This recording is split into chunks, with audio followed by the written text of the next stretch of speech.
de Cristo, participante da glória que se há de revelar.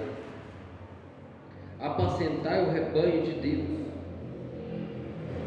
que está entre vós, tendo cuidado dele, não por força, mas voluntariamente, nem por torpe ganância, mas de ânimo pronto, nem como tendo domínio sobre a herança de Deus, mas servindo de exemplo ao rebanho. E quando aparecer o sumo pastor, alcançareis a incorruptível coroa de glória.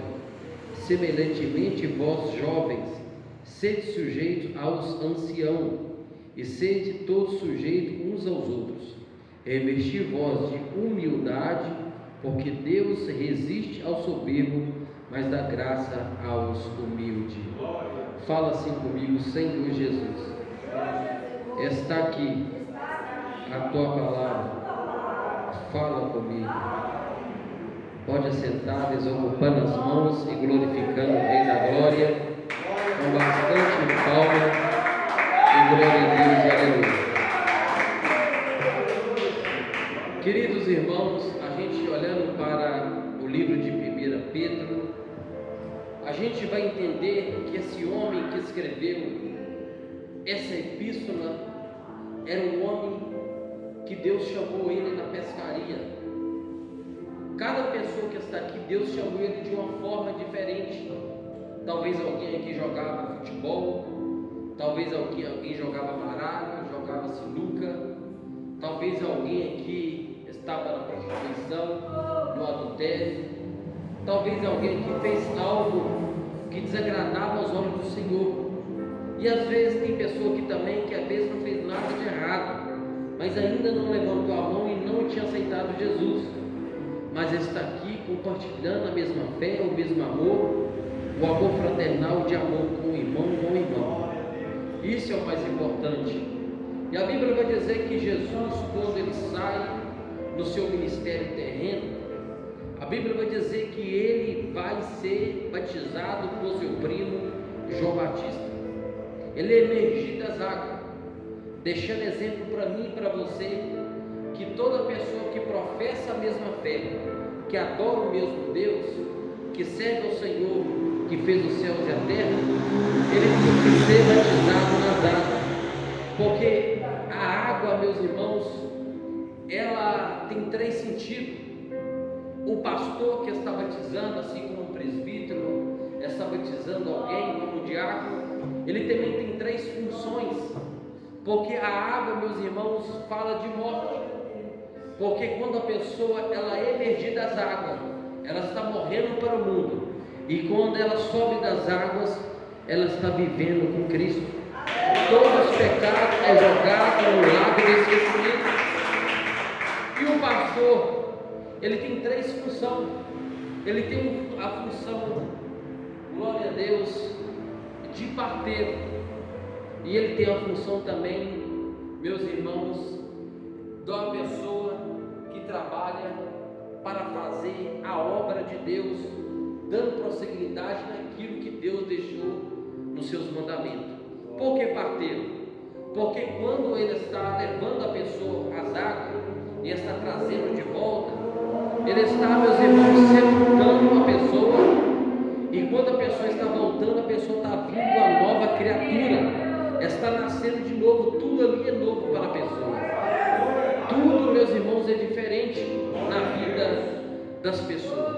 Eu sempre digo, meus irmãos, que nós todos aqui somos novos convertidos, não somos velhos convertidos, porque velho convertido não respeita ninguém, velho convertido acha que só ele está certo. Mas o novo convertido sempre, todo dia, ele está nascendo, ele está crescendo, ele está aprendendo na casa do Senhor. E o apóstolo Pedro, a Bíblia vai dizer que quando ele teve uma peça frustrada, a Bíblia vai dizer que Jesus chegando, vendo ele dobrando as redes, Jesus chama ele e fala com ele se podia subir no barco e afastar o barco da praia até a areia. Jesus, ele fez do barco um altar. Jesus Cristo, ele subiu no barco e começou a pregar a palavra para aquela grande multidão que estava em pé à frente do barco. E todo mundo sabe que o mar, o vento, às vezes é ao contrário. Às vezes, meus irmãos, você está na praia andando, você dá um grito e sua voz faz um eco. É a mesma coisa se você chegar num galpão onde está vazio, você fala glória a Deus, e a palavra repete 2 ou 3 vezes, glória a Deus, glória a Deus, glória a Deus. Quem já viu isso? Mesma coisa na praia, o vento era contrário. Naquela época não tinha microfone, não tinha caixa de som. Então Jesus Cristo improvisou. Ele subiu em cima do barco e começou a pregar. O vento era contrário e a voz dele soava e todo mundo observava e entendia a pregação de Jesus nitidamente. Jesus não pregava, meus irmãos, filosofia. Jesus não pregava teologia da prosperidade. Jesus, ele pregava a salvação, o reino dos céus. O que me chama a atenção é que Jesus pregava, ele pregava por parábola. E se você for olhar o Salmo 78, igual eu estava conversando com o irmão, de Gênesis a Malaquias, tudo era uma tipologia de Jesus, tudo apontava para Jesus. José era uma tipologia de Jesus, Davi também foi uma tipologia de Jesus, Salomão foi uma tipologia de Jesus, Isaac não soube o Monte Moriá com os gravetos nas costas. 2000 anos depois, Jesus estava subindo com a madeira nas costas. Os cordeiros que foi sacrificado em cima do altar e o sangue era aspergido em cima do altar, e as pessoas colocavam a mão na cabeça do bode e soltavam o bode para o deserto. O pecado da pessoa era transferido para o bode. Tudo, meus irmãos, apontava para Cristo. Cristo, meus irmãos, é cordeiro inocente. Por que inocente? Porque ele não tem mácula, ele não tem ruga, ele não tem pecado. E a Bíblia vai dizer que todos os nossos pecados foram imputados nele, para nos dar o direito de vida e vida com abundância. Ele veio aqui, meus irmãos,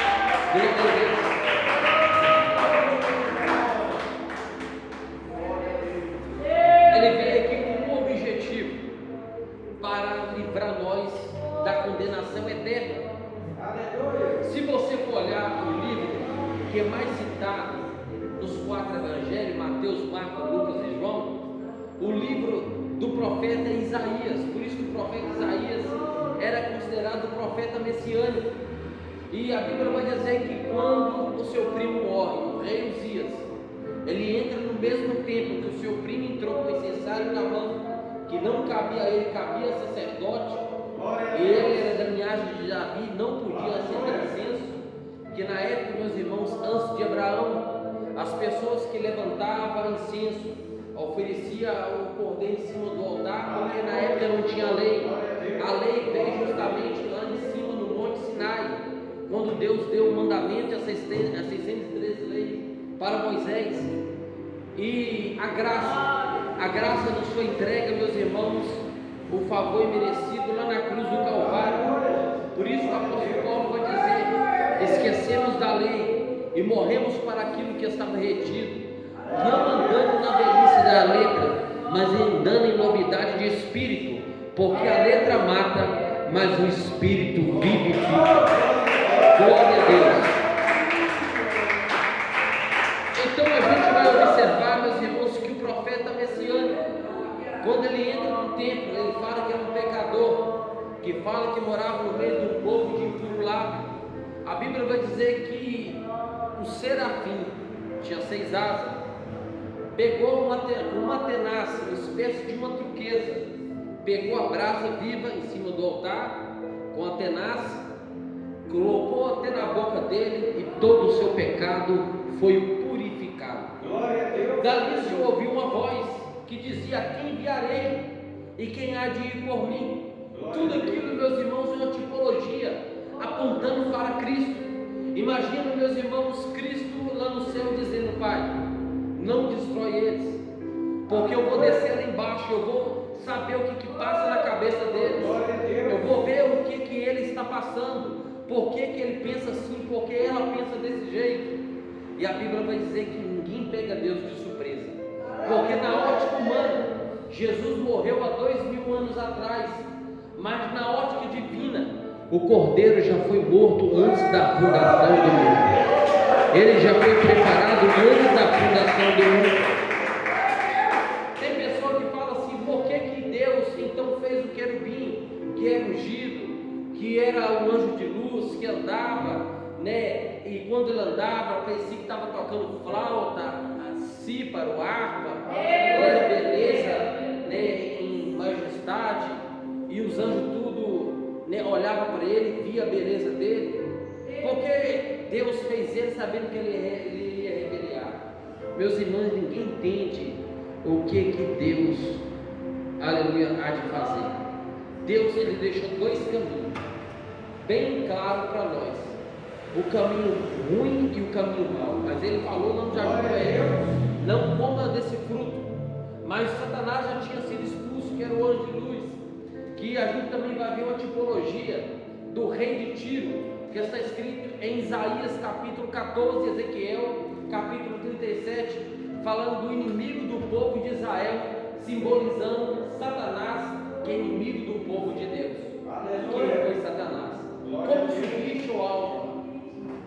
Você era beleza e formosura, andava pelas pedras fogueadas, mas achasse iniquidade em ti e foi expulso.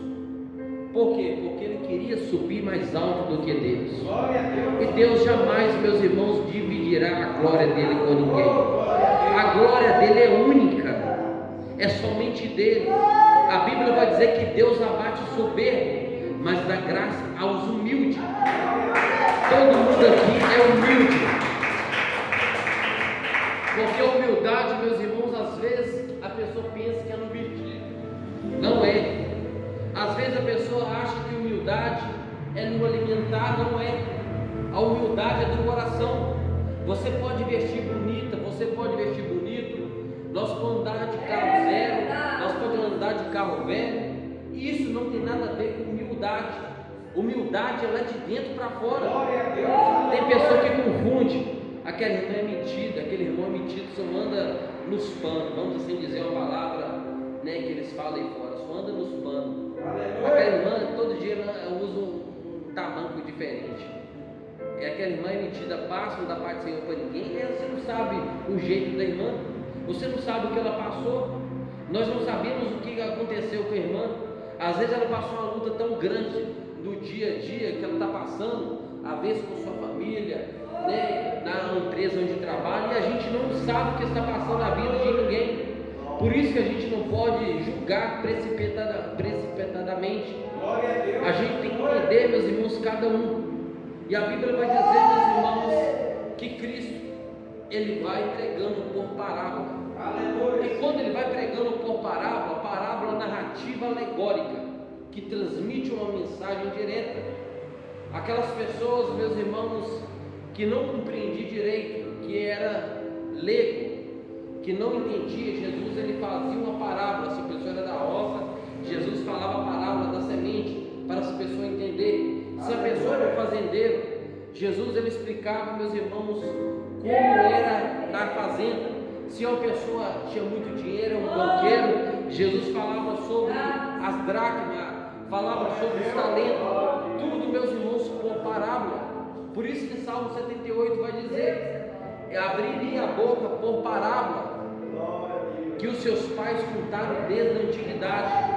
Tudo que Jesus falava não era intenção, era tudo que os seus pais falavam com eles. É a mesma coisa, tem pessoas aqui, nós que estamos aqui, nós lembramos às vezes de muitas coisas quando nós éramos adolescentes, quando nós éramos criança, quando nós éramos jovens, os conselhos dos nossos pais, tudo nós lembramos. E às vezes o conselho que o pai nos dá, que nossos pais, as nossas mães nos dá, às vezes nós achamos que o conselho é ruim, igual aquele jovem, né, que queria gastar o seu dinheiro saindo, divertindo aí fora, porque na casa do pai estava muito apertado para ele, não podia fazer nada, que o pai sempre estava de cima dele, corrigindo ele: meu filho, não vai por esse caminho, não faz isso, porque isso, lá na frente você vai quebrar a cara. Mas o filho deixou a orientação do pai e pediu ao pai para vender a fazenda e dar o dinheiro para ele. Jesus pregava para as pessoas entenderem o que é o Evangelho. O Evangelho, meus irmãos, que não vira as costas para a prostituta, o Evangelho não vira as costas para ninguém, para pessoas doentes. O Evangelho estende a mão, como aquela mulher que foi pega no ato de adultério. As pessoas que estavam ali defendendo a lei, queria apedrejar, colocou Jesus à prova. Na lei de Moisés, manda apedrejar. Jesus falou assim: aquele que não tem pecado, atira a primeira pedra. Todo mundo saiu de fininho, largando aquela pedra, e Jesus escrevendo ali na areia da praia. Uns teólogos, umas pessoas dizem que Jesus estava ali escrevendo os pecados de cada um que estava ali, escrevendo o pecado na areia. João, Tiago, Maria, Isabel, ele vai escrevendo o pecado de todo mundo que está ali.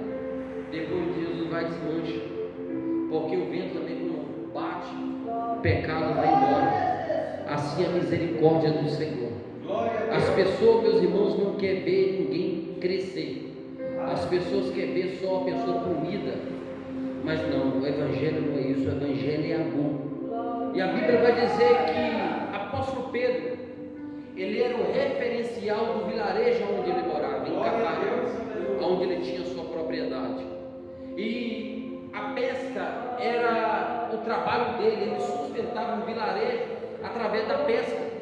E aquela noite ele teve uma pesca frustrada, ele jogou a rede daqui, jogou a rede dali, jogaram a tarrafa para um lado e para o outro, mas não pegou um lambari sequer, não pegou um peixe sequer. Às vezes também isso acontece na minha e na sua vida. Às vezes a gente tentamos aqui, tentamos ali, nós tentamos com o filho nosso, tentamos com a filha nossa, tentamos com alguém que a gente quer o bem, mas a pessoa não quer. O que a gente tem que fazer? Colocar na mão de Deus. O que Jesus falou? Jesus pregando, Pedro prestando atenção na palavra de Jesus. Eu sempre digo, os louvores que entoavam antes da pregação é para atrair a presença de Deus. Tem base bíblica? Tem base bíblica sim. Os louvores, meus irmãos, a Bíblia vai dizer que quando Jorão mais Josafá, ele vai na guerra com Jorão. Jorão, ele tinha arrumado guerra com os amonitas, se não me falha a memória. Então Josafá falou: eu sou mais um contigo. E Jorão é filho de Acabe. Eles foram para a guerra e eles foram pelo deserto. O deserto, meus irmãos, de Edom. Quando chegou no deserto, eles se perderam no deserto. Quando eles se perderam no deserto, a Bíblia vai dizer que Jorão, que era um rei pagão, como seu pai, ele começou a colocar culpa em Deus. Que isso, meus irmãos, de fato é verdade. Às vezes acontece algo na nossa vida que dê errado, a gente quer atribuir Deus falta, e não é a falta de Deus, porque Deus nunca falha e nunca vai falhar. Tudo tem um propósito. Se a gente está passando por alguma dificuldade, é propósito de Deus. E a Bíblia vai dizer que Josafá falou: não tem algum homem de Deus aqui, porque podemos consultar? E eles falaram: tem sim. Tem o filho esqueci o nome do pai dele, Eliseu, que jogava água na mão de Elias. E Josafá falou: a palavra de Deus está com ele, chama ele. Glória a Deus. E quando ele chega, ele vê Jorão e falou: olha, viva o Senhor Deus, em cuja presença estou. Estou aqui com você por causa do homem de Deus, por causa de Josafá. Se fosse por causa de você, eu não estaria aqui. Por que você não consulta os deuses do seu pai? Ele ficou calado. E a Bíblia vai dizer, meus irmãos, que um tangedor, ou por que não dizer, um tocador, aquele que canta, aquele que salmodeia, aquele que glorifica o nome do Senhor, estava louvando. E no momento que ele estava louvando, a presença de Deus desceu na vida de Eliseu. E quando desceu na vida de Eliseu entregou a profecia para Josafá. Falou: pode ir, e pode cavar covas e covas no deserto, porque eu vou mandar água, vocês não vão morrer de fome nem de sede. E eles cavavam covas ali no deserto, mas não estava chovendo. Mas se você for aprofundar a história, a barragem tinha estourado e tinha descido muita água, então encheu todas as vales. O povo estava ali no banquete, alimentando, tomando água, e o exército, meus irmãos, de Israel, o exército de Jerusalém, dirigido por Josafá, e o exército de Edom também, que era subordinado por Josafá, estava ali todo mundo ali alimentando. E o outro exército inimigo, quando o sol bateu, meus irmãos, ali vamos assim dizer, na toalha das águas, e em Edom, meus irmãos, a terra era vermelha. Bateu o sol, bateu no tapete das águas, nos lençóis das águas, e o povo inimigo viu aquilo como se fosse sangue. Eles falaram assim: o inimigo matou o outro. Eles discutiram no meio do deserto, um matou o outro, vamos lá pegar o despojo. E quando eles foram lá, o que aconteceu? Eles encontraram o povo de Deus, Josafá, Majorão, o exército de Edom, tudo armado, todo mundo ali alimentado, todo mundo saciado, e eles venceram a guerra e Deus deu vitória para eles. Então o louvor atrai a presença de Deus. Mas a palavra, meus irmãos, é ela, meus irmãos, que muda a vida do homem. A Bíblia vai dizer que a fé vem pelo ouvir a palavra de Deus. Jesus está pregando para o povo, Pedro está só escutando, Pedro está só prestando atenção, e de repente a Bíblia vai dizer que Jesus interrompe a pregação, para de pregar. Imagina ali Jesus, no momento da pregação, muitas pessoas que estavam na cadeira de roda começou a andar, cego começou a enxergar, porque apóstolo João vai dizer que todos os milagres que Jesus fez nos seus 3 anos e meio de ministério, se fosse pegar todos os livros de biblioteca, não daria para escrever o tanto de milagre que Jesus fez. Glória a Deus. Jesus não fez milagre, meus irmãos, não só colocando a mão, mas através da palavra. Eu quero já profetizar na sua vida que essa noite, que através da palavra o anjo de Deus está indo lá, quebrando as correntes e dando vitória para a tua família. Toda a opressão do inimigo cai por terra que essa noite, em nome de Jesus. Aleluia. E ele falou com Jesus, Jesus falou: vamos até o mar alto e joga a rede. Ele olhou para Jesus e falou: mestre, nós não apanhamos nada a noite toda, mas sobre a tua palavra eu lançarei a rede. O segredo, meus irmãos, é a palavra de Deus. Senhor, até hoje a porta não abriu, mas sobre a tua palavra a porta vai ser aberta. Jesus, a depressão não saiu, mas sobre a tua palavra a depressão vai ter que sair. Jesus, a doença não saiu, mas sobre a tua palavra a doença vai ter que bater em retirada, em nome do Cordeiro de Deus. Então isso que aconteceu, quando Pedro jogou a rede, ele teve que pedir auxílio de João e de André, que estavam no barco do lado, para ajudar ele a puxar a rede, porque a rede estava quase rompendo, ou por que não dizer, estava quase rasgando. É assim que Jesus vai fazer na tua vida. Você vai compartilhar as tuas bênçãos na vida daqueles que duvidavam. Você vai falar: está vendo, meu Deus me entregou, e me entregou a bênção duplicamente. Eu pedi isso, mas Deus me deu isso e aquilo. Porque é isso que Deus vai fazer na tua vida. E apóstolo Pedro, meus irmãos, Jesus confiou tanto nele, apesar que ele negou Jesus 3 vezes, mas também ele confessou Jesus 3 vezes.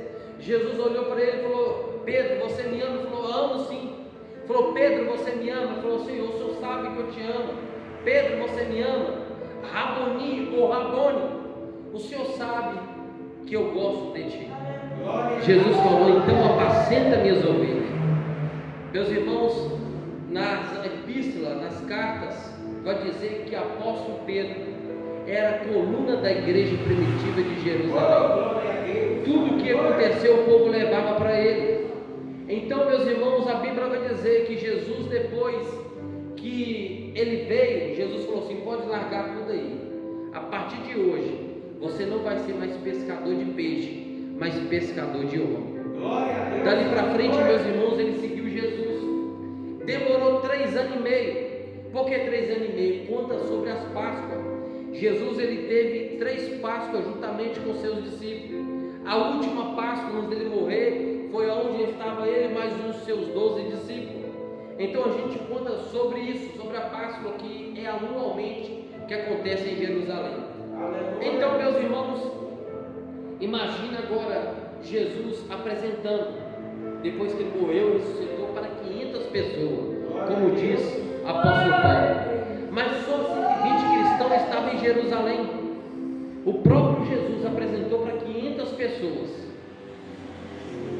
com provas infalíveis, e só 120 cristãos estavam lá. E os 12 apóstolos. A Bíblia vai dizer que 10 dias de oração. Imagina, meus irmãos, Pedro podia ter desistido, falou: olha, Jesus falou isso comigo, já tem 3 anos e meio de ministério, até hoje nada, estou sendo só corrigido por ele, eu neguei ele 3 vezes, mas ele não fez isso. Ele continuou porque ele acreditou. Ele estava orando, estava todo mundo em união na oração, porque tem campanha de oração na segunda. Mas se alguém tiver alguma rincha com o outro, tem que chegar e pedir desculpa, porque se não tiver em harmonia, em o amor fraternal entre irmãos, o Espírito Santo de Deus não opera. E isso tem estado em escassez no meio das igrejas. Quando eu falo igreja, meus irmãos, eu não falo aqui no Amarante, eu falo as igrejas em geral. Eu falei com o irmão Carlinhos, né? Eu estava comentando com ele, eu dirigi 7 igrejas, contando com essa. Mas a igreja menos problemática que eu passei foi essa aqui. Eu sei que às vezes os irmãos não apoiam e está indo em sede, em setorial, mas os irmãos é unido aqui na igreja, né? Às vezes tem uma desavença, como um pai de família tem seus 3, 4, 5 filhos, sempre um irmão vai discutir com o outro dentro de casa, isso é normal. Mas graças a Deus, meus irmãos, isso não tem, né, afligido a nossa fé, isso não tem deixado nós para baixo, porque isso acontece. Aleluia. A Bíblia vai dizer, meus irmãos, que ele estava orando, o Espírito Santo veio como um vento e desceu como forma de um vento veemente e impetuoso. 120 cristãos foram batizados falando com língua de fogo.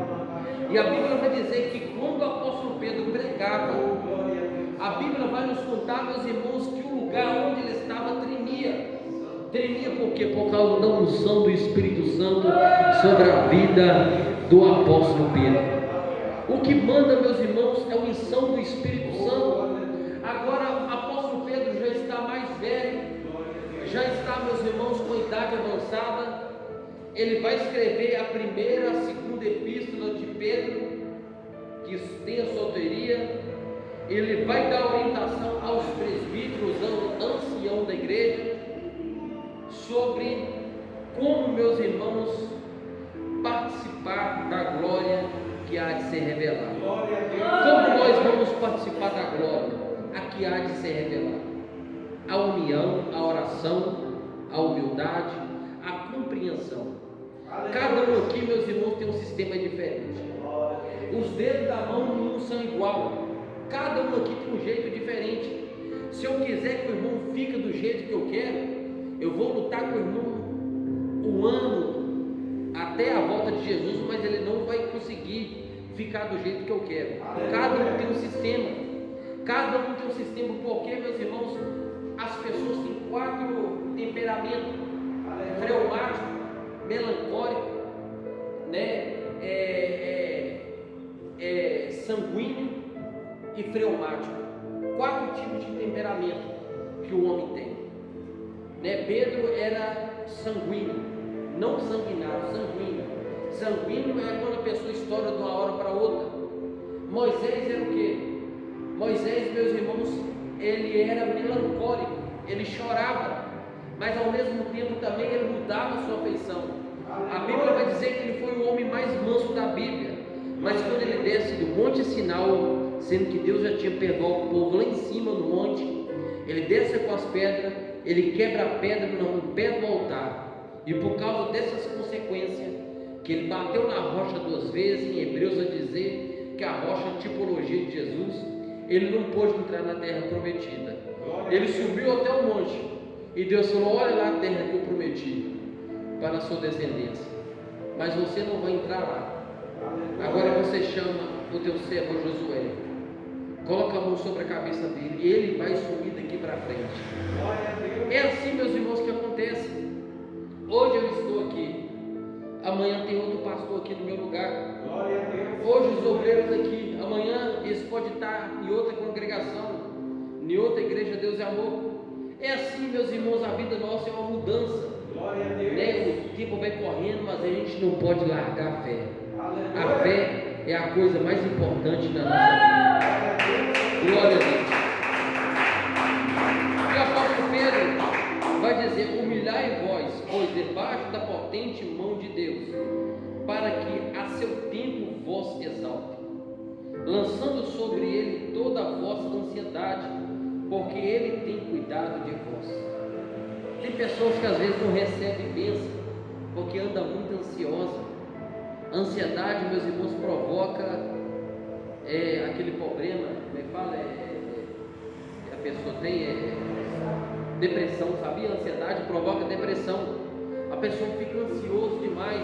Igual eu já orei para muitas pessoas que estavam tirando carteira, que tomou 3, 4, 5 pau e falou: não, Deus não está no negócio. Meu irmão, Deus está no negócio sim, mas você tem que descansar no Senhor. Não fica pensando no dia da manhã. Você vai chegar lá, você vai fazer como se não tivesse ninguém do seu lado. E assim a pessoa foi, fez e voltou com a carteira na mão. Glória a Deus. Isso, meus irmãos, é lançar a ansiedade no Senhor. Porque às vezes a coisa não acontece do jeito que nós queremos, mas nada foge do controle de Deus. E a gente tem que humilhar, meus irmãos, não é debaixo da mão de homem, não. Tem pessoas que falam: eu vou humilhar ali para o pastor. Não precisa de humilhar para o pastor, não. Você tem que humilhar diante das mãos do Senhor. Ele é o sumo pastor que a Bíblia está dizendo aqui. E nós humilhar debaixo da potente mão do Senhor, no seu tempo ele vos exaltará. A Bíblia vai dizer: lançando sobre toda ansiedade, porque ele tem cuidado de vós. Olha para trás, o tanto de peleja que você passou, o tanto de batalha que você passou. Às vezes o seu filho foi ameaçado, às vezes aconteceu isso, aconteceu aquilo, e até hoje você está de pé. Às vezes o seu filho não é crente, às vezes um parente seu não é crente, mas ele está de pé por causa de quê? Por causa da tua oração.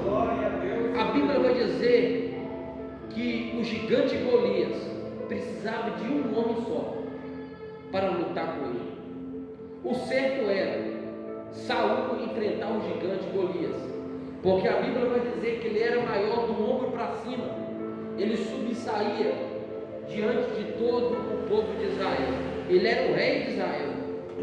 Mas a Bíblia vai dizer que em 40 dias o gigante amedrontava o povo batia um joelho no outro com medo, mas estava ali um menino que tinha 16 anos de idade. A história vai dizer que ele foi ungido. E ele chegou ali e falou: não, está errado isso. Esse homem está afrontando o exército de Deus vivo. Está errado.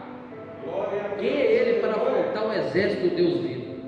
Quando o povo ficou sabendo, levou ele até Saul. Saul falou: você é muito pequeno, você não tem história, você não tem um chamado. Como é que você vai enfrentar esse gigante? Esse gigante é velho na guerra, ele já é acostumado a vencer. Mas Davi, meus irmãos, ele começou a mostrar o currículo dele. Ele começou a falar das experiências de Deus que ele teve. Porque às vezes a gente olha para o irmão às vezes ora 5 minutinhos, e às vezes a gente julga porque ele orou só por 5 minutos, mas ninguém sabe na escalada da madrugada, ele fica ali meia hora, 40 minutos, 1 hora orando. Ninguém vê na calada da madrugada. Às vezes a pessoa está deitada ali, e às vezes não está ajoelhado, mas está deitado, mas está orando. A oração do mesmo jeito, né? Ou ser deitado, ou ser ajoelhado, ou ser em pé.